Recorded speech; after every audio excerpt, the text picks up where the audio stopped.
Okay, I'd like to talk about an episode of Star Trek Next Generation. I think season one, I believe this was the final episode of the season called Skin of Evil. Okay, this is one of my favorite episodes. All right, let's get into it. Apparently, Counselor Troy is on some type of mission. I don't remember if they ever said what exactly she was supposed to be doing or going or wherever.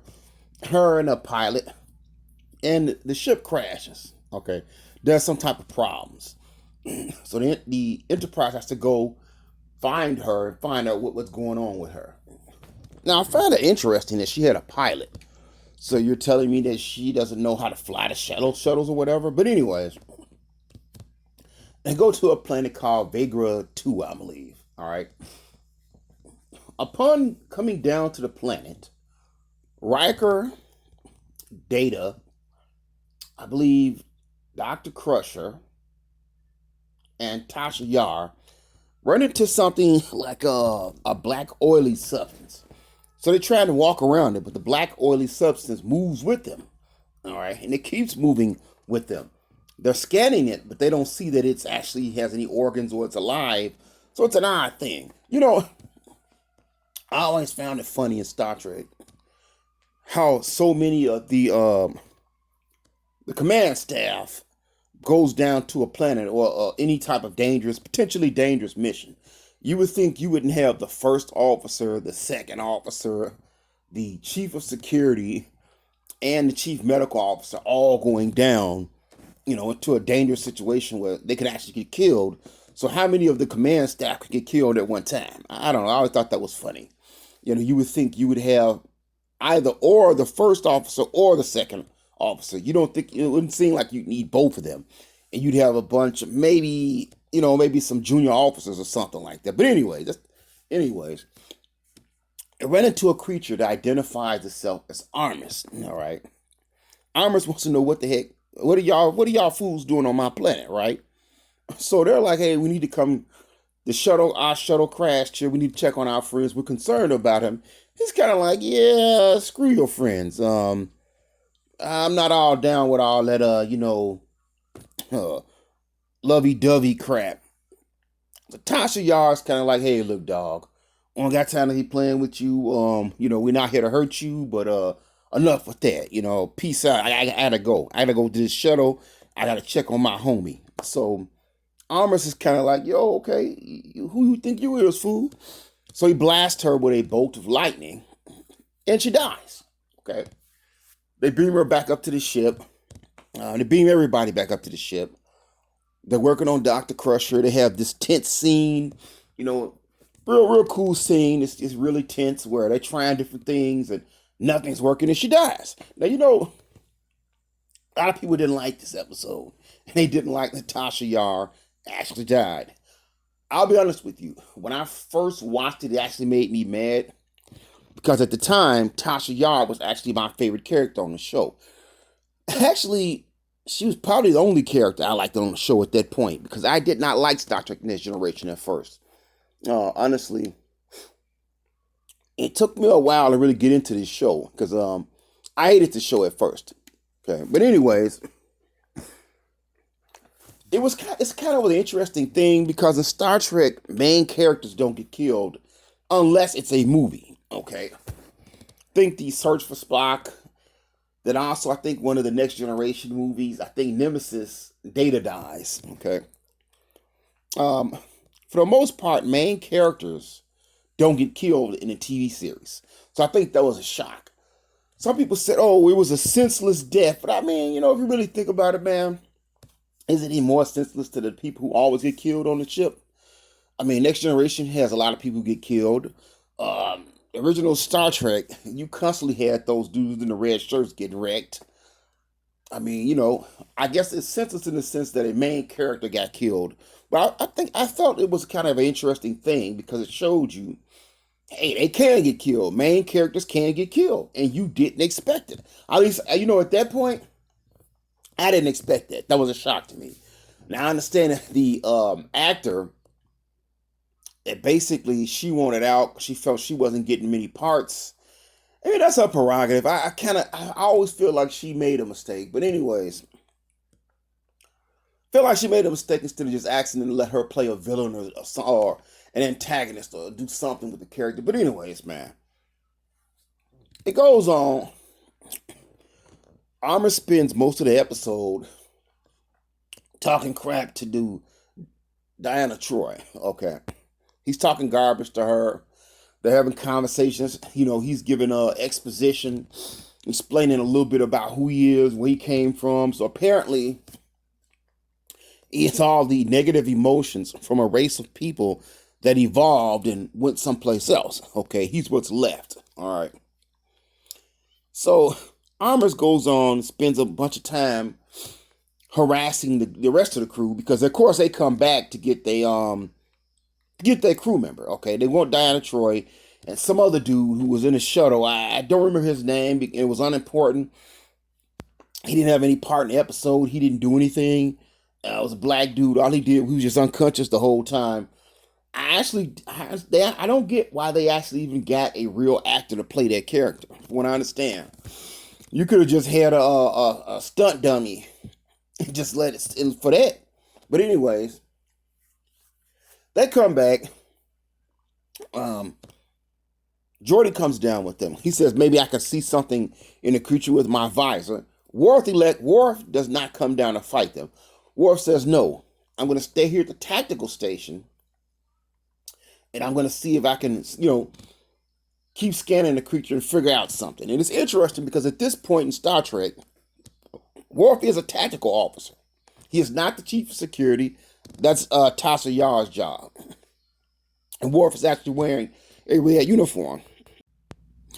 Geordi is also wearing a red uniform. He is not the chief engineer yet.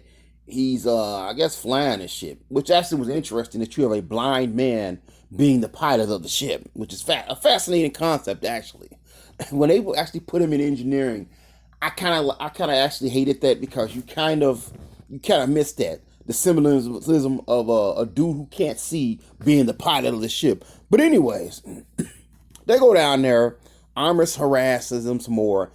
They see that this dude is too powerful. They cannot beat him. However, Worf does notice that at certain points, Armus emits a certain level of energy, and that energy, it goes up and it goes down. And what they noticed, every time Armus is talking to Counselor Troy, that's when the energy ebbs. That's when it gets lower. Now, see, Armus has the ability, despite also being able to shoot like energy blast, he can create undefined force fields. And he has a force field around the shuttle, which is why they cannot beam her up. Okay. So, Picard comes down, and he says, look, dog, I'm the chief. I'm the bad boy. You're going to have to deal with me. My crew, they're not involved. Okay, you're not going to intimidate us. He's like, oh, nah, fool, you guys, y'all need to amuse me. He's like, nah, we're not here to amuse you. Then he talks to Armus and asks him, what do you want, man? He said, I want to get out of this planet. I want to leave. You want to go after the people who left you? Like, yeah, whatever. Okay. So they strike a deal. He gives him Commander Riker, who he had swallowed up and took into himself. The rest of the people, they beam back up. So it's just Picard on the planet with him. And, of course, Counselor Troy and the dude who's unconscious, which name I don't remember. Armus transports him over there and lets him talk to Counselor Troy, and they reach a plan. And he says, look, we figured out that every time this dude is interacting with you, something's happening to him. He's losing focus, his power's going down. And she basically tells him, look, when I'm talking to this guy and talking about these beings that left him, he's upset and angry, okay? He's angry about them leaving him, all right? And he loses focus. So basically, Picard goes back and he talks to Armus again, and he's bringing up these beings, and he's telling him he's a punk and a wimp, and you ain't evil, dog. You serving evil. Nah, I'm not serving evil. I am evil. He's basically telling him that he's nothing. Okay, he's talking about these beings that left him, and he gets him riled up, and he gets angry, And I guess as he loses focus and they're able to beam Counselor Troy up, they beam Picard back up, and they destroy the shuttle and they fly off. So, happy times for everybody. Except for Tasha Yar, who got murked. Um, they actually have this really nice funeral for her, where they're on like this grassy hill, and they're actually, talking about her and stuff like that. And they have a little scene with a little recording of her. And actually, you know what, man, that was kind of touching. I'm not gonna lie to you. That was kind of touching to me back then, because I actually did not like Next Generation all that much then, which is, I have to get into that some other time. That's a whole video why I didn't like it. But it was a touching episode. But you know what, man? A lot of fans don't like this episode. Okay. And a lot of critics didn't like it. I like this episode. Okay. I think it was very interesting. Even though I didn't like the fact that Tasha Yar died. It was shocking to see a main cast member die. And you know what, man? Yeah, she died very suddenly, unexpectedly. Every death doesn't have to be, unique and special. It doesn't have to be like Spock dying. You know what I'm saying? And the creature himself, Armus. I know somebody complained. I saw some complaints about the effects that they did with him. I mean, dude, I don't know. I don't know what people was watching back in the time in the 80s. The effects looked nice to me. Okay. It looked very nice to me. Okay, Armus looked very unique, very interesting. And like I said, dude, you think those special effects look bad, please tell me what you were watching on TV, because I want to know. They look like those effects looked really good to me. You had this monster made out of oil or whatever, Metamucil, whatever crap he was made out of. He could shift his body and shape and run across the ground and stuff like that. I mean, to me, that was an interesting body shape he had going on there, because he looked very different than anything I think we've seen in Star Trek up to that point. Honestly, Armor seemed to me like something that might have fit better on the original Star Trek. That's just my personal opinion, but he looks like an alien that would have fit in very well on the original show. Okay. Armus to me is a very interesting being. Star Trek has had supernatural type creatures before, and I consider Armus to be basically a take on a demon, okay? A malevolent evil entity, a demonic being. To me, that's when I first watched this show, that was my opinion, that he was basically a demon, okay? And I know, this is science fiction, not supernatural stuff. They've done stuff like that before. There was an episode with Dr. Crusher where she met some guy who, her mother or something, or grandmother left her house, okay? They explained it in some type of scientific manner. You knew that dude was supposed to be a ghost. It was a ghost story. A ghost lovers type story. But anyways, that's my take on Armus, okay? That he is essentially an artificially created demon, an artificial demon, okay? These race of Titans that left, they went to a higher plane of existence, and they left all their evil behind. I mean, if you look at demon possession, what kind of is that? Okay, basically, demons are basically just evil, okay, possessing other beings. These beings shared all that. They shared all that evil, that hatred, malicious intent. To me, that's kind of like, in a sense, I always felt like, okay, these beings, that's almost like an exorcism, in my opinion, a form of exorcism, where you removed all the evil out of somebody, okay? That's just my way of looking at it, man, okay? Then on top of it, if you look up demonic lore from different races, different cultures, there are some demons who do wonder, okay? But there are demons who hunt certain specific areas, okay? Places where people died, like morgues, cemeteries, battle zones, and stuff. Well, there was a lot of evil, a lot of death. You look at Armus, he's basically stuck in this one area. He's like hunting this planet, okay? I don't know. But in a way, he's stuck in his own little hell. You know what I'm saying? These beings ascended to a higher plane, okay? In a sense, you could almost say like they went to heaven or something. They went to another state of existence Well, Armus basically stayed in hell, his hell. Okay, that planet is his hell. I know you might look at that and say, hey man, that's a stretch. You reading stuff into it. But honestly, I've always thought that Armus was supposed to be a demon. Even when the first time I watched this episode, nothing's wrong with having a personal opinion. You may see it differently. That's always been my opinion, that he basically was a type of demon, an artificially created demon. Um, you know, might see it differently, but that's just my personal opinion.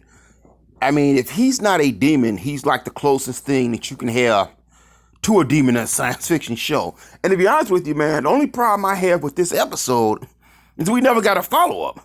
I wanted to see this dude again. I wanted to see him escape off that planet and come back and come after the Enterprise crew. Maybe have him kill somebody else, or have him get loose on a ship and just start injuring people and come close to killing somebody.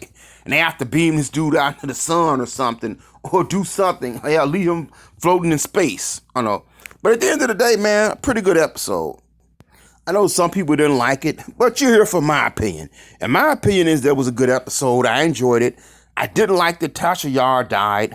But cool thing about it is that this actor did come back and play other characters. She did play her daughter. And she also came back and played herself, I think, twice. Okay. Yeah, at the end of the season, she came back and played herself again. And in another episode, she played herself. And she played her daughter like 2 or 3 times. So it's all good, man. Check it out. I actually liked this episode. I mean, just my thoughts. But I like this episode. It's one of my favorite episodes, and I watch it every now and again.